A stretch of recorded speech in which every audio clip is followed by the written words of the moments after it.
Hi everyone, welcome back. In this video, I'll be walking you through how you can code your own chatbot using a language model through Ollama. We'll be doing this in Python, which we'll use to gather our input and later pass on to a language model through Ollama. And it's going to give us a response. So if you're unfamiliar with Ollama, Ollama is a tool that allows you to download, run, and manage large language models locally on your computer, providing a way to use AI models without relying on cloud services. Now, Ollama already has an interface to chat with local models, but this video will show you how you can create your own interface and understand how it works through the simple demonstration that we'll be doing. So without further ado, let's get started. So first off, to install Ollama, you have to go to ollama.com and click on download on the homepage. And then after clicking, you'll be able to select the operating system that you're using and make sure to install it based on how it instructs you. So for Mac, it'll tell me to download the DMG file. For Linux, it'll tell me to run this command. And for Windows, it'll tell me to download the setup executable. Now, I've already done this, so I'll be going to the next step.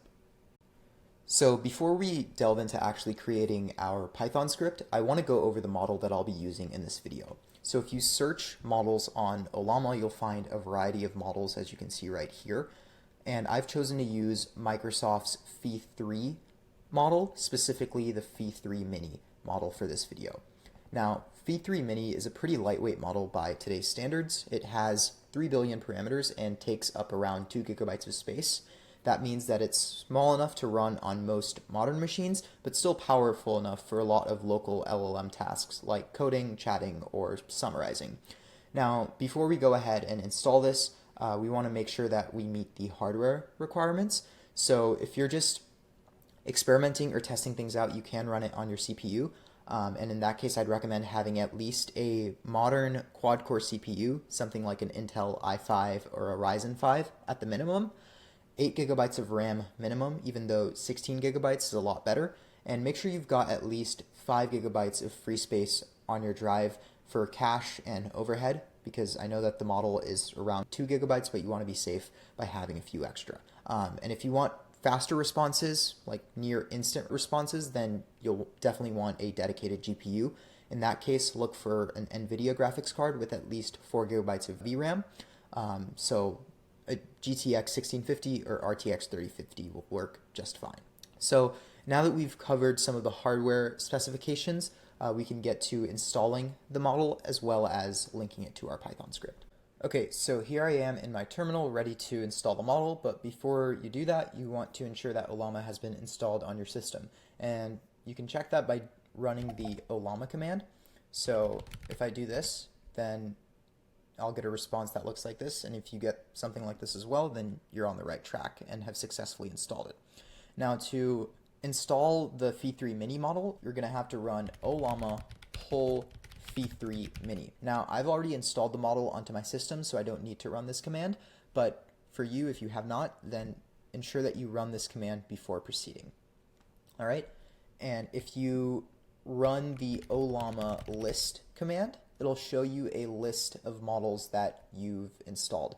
And right here you can see that I've installed Phi-3 Mini. It has a size of 2.2 gigabytes and it was modified about a minute ago. So it'll give you specifications regarding the model in this format. And now that we've done this, we can start writing our code and connecting our Python script to our Ollama. Here I am in my code editor in a file titled chatbot.py, which is where we'll be writing our code. First, we must install Ollama's Python client to our system, because although we've installed the Ollama CLI, that only allows us to access the models, but to connect with Python, we must have the Python client. Now, I'm also going to go ahead and create a virtual environment to save our installation. So I'll type in python3 -m venv and then the relative path for my environment, which is just going to be the virtual environment, and it will be created within my folder for Ollama Chatbot. And this command can be run on Mac and Linux. For Windows, you must run python -m venv and then the relative path again. So I'll run this. And once it's been created, you're going to activate the environment. So for Mac and Linux, you can activate it by doing source and then the relative path. Of course, for me, it was virtual environment, so I'll just do venv /bin /activate. If you're on Windows, then run venv /scripts /activate.bat in the command prompt to activate it. So now that we've activated our virtual environment, we must install the Ollama client. So to do this, I'm going to run pip3 install Ollama, and run this if you're on Mac or Linux, and it'll take a few seconds to install the client. If you're on Windows, you can run pip install Ollama. Now we can start writing. So I'm going to first import the Ollama client by doing import Ollama. Next, we want to create a history list that will keep track of our conversation with the language model, and we can use that as context for the messages that we send to the language model. So I'll do history is equal to an empty list. We'll also want to store the model that we're using in a variable so that we can later pass it on to the Ollama client. So I'm going to create a variable called model, and this will just be equal to v3 mini.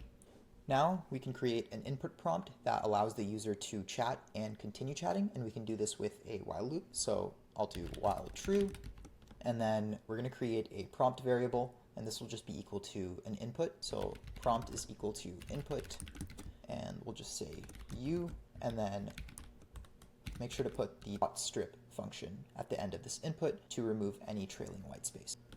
Now, we've gotten a way to store what our prompt will be, but we also want to check when the user wants to exit the application, so we'll want to pay attention to words like exit or quit. So we'll write if prompt.lower in exit or quit, then we'll print have a nice day, and then break out of this while loop.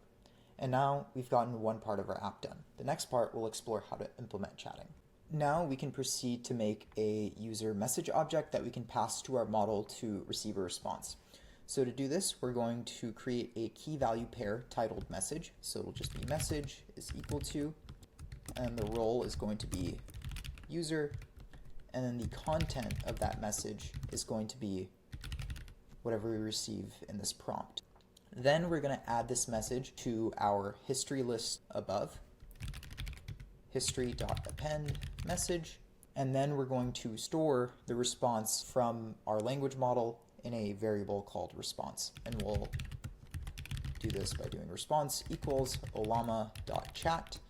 Model is going to reference the model that we've defined above. So this model parameter will just be equal to v3 mini. So we'll do model. And then the messages that we give for context are going to be stored within our history list above. So I'll do messages is equal to history, and this will define which model we're using and provide our prompt through the history list, which contains the message key value pair that we constructed right here. Then Ollama is going to store our response in the response variable, and we can access the contents of the message by accessing the message attribute and then accessing the content, which can be done by creating a variable called bot message content, and this will just be equal to response.message.content, and then we'll just print this out for the user to see as they're chatting. So I'm going to do this in an f string, so f and then bot, and then we'll do bot message content. And then we're going to add this message to our history list so that when the conversation continues, the language model not only has the user's latest prompt that they're providing in the most recent element of the history list, but also the previous messages that the language model has sent to the user in response. So we'll do this by doing bot message equals role, and this time instead of user, we're going to do assistant, and then we'll do content is going to be equal to the bot message content. And lastly, we're just going to add it to our history list by doing history.append bot message. Now let's test our application. I've cleared my terminal and I'll type python3 chatbot.py. If you're on Windows, you're going to do python chatbot.py. So here is our input, and here I'm just going to type in hello, and if you wait a few seconds, it'll give you a response. However, you may notice that the user experience is not as great when compared to using language models online. And that's because oftentimes language models online stream their responses, showing you the response as it gets constructed and enhancing the user experience. We've got a simple version of our app running, but let's add streaming to enhance the experience. I'm going to first type exit within our terminal to quit the application. And then to add streaming, we have to update a few things within our code right here. So we're going to first do print bot end is equal to an empty string and flush is equal to true after we append the user's message to the history list.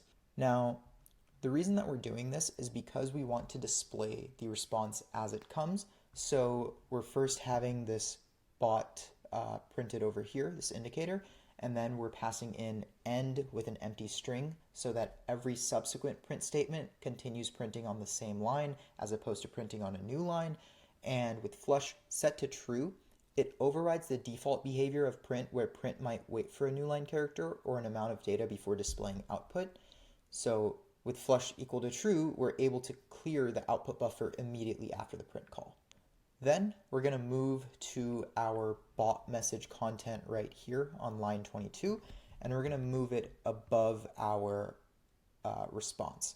And we're going to set this bot message content to an empty string for the time being, because before we were only defining it after we received a response, but we want to update this in real time as a response is constructed. So we want to have it set to an empty string for now so that we can add the completed response to the chat history once we're done streaming. So once we're done with this part, we're going to go ahead and alter this line right here by passing in the stream keyword, and we're going to set this to true so that our response is streamed. And what this will do is ensure that this response variable right here is now an iterable so that we can loop through it and display every chunk of text as it comes in. So we'll do for chunk in response bot message content plus equals chunk dot message content. And this line right here, line 25, will add the chunk of text as it comes. And we want to be able to print this chunk of text as it comes. So what we'll do is print chunk dot message dot content, end is going to be equal to an empty string and flush is going to be true.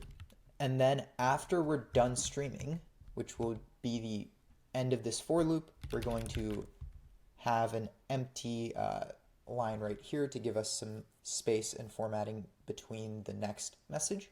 And then we're just going to construct our bot message like we did before with the completed bot message content and append it to our chat history.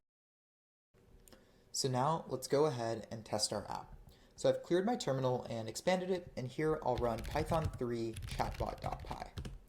And here let's say, hello, how are you? And if you give it a bit, it'll start streaming the response similarly to how many online platforms do it.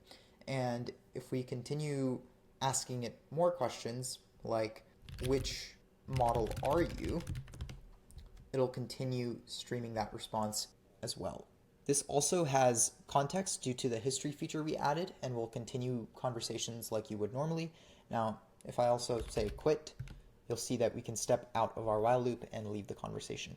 I also want to mention that when we ran our script, Ollama client ran the model that we installed on our system earlier in the video, and that uses up your computer's resources. So to stop the model, what you can do is type in Ollama PS to see the list of models that are currently running. And then you can run Ollama stop followed by the name of the model. Ours is phi3 mini, so I'll just type in phi3 mini, and it has stopped the model. And if I type in Ollama PS again, you can see that I have no models running. And with that, we're done with building our AI-powered chatbot and have learned how to do it on our own. If you thought this video was helpful, make sure to give it a like and subscribe to the channel. If you have any questions, feel free to leave them in the comments section or email me and I'll do my best to respond. That said, see you in the next video.